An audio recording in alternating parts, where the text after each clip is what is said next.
Well, it's the middle of the Australian summer back home, but where we are, it's -10 and snowing.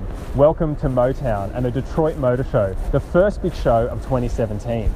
Now, of course, the Detroit Motor Show is always a big deal for American cars, so let's go and check out what they've got to show. Of course, America's sweetheart is the Toyota Camry. All new, now in its 8th generation, guys. This car has got a completely new platform, as well as a whole lot of other bits, including a new double wishbone rear suspension system to make it the best handling, best riding, and the quietest Camry ever. It's also roomier inside. Underneath, there's a carryover 2.5 litre 4-cylinder petrol engine that most of us will buy, but there's also a brand new 3.5 litre direct injection V6. The new Camry arrives at the end of this year, replacing the Australian built model. Now, it's not often we head to Kia for excitement, but this year's show is very different. This is the Kia Stinger, a car we've been writing about for months now, if not years. A hugely relevant car for Australians. Rear-wheel drive, the choice of 4-cylinder turbo or V6 twin-turbo power.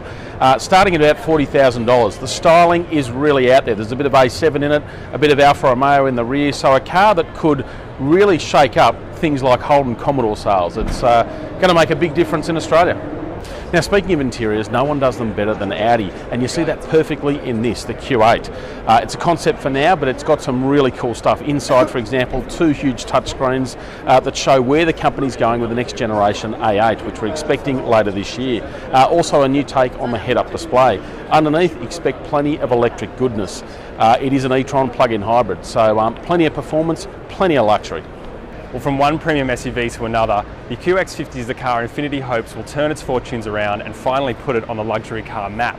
The production version of this car will arrive next year, plugging into a white-hot segment against next-generation Audi Q5 and BMW X3. Where everyone else is talking electrification, this car will debut a variable compression internal combustion engine, the first of its kind in a production car.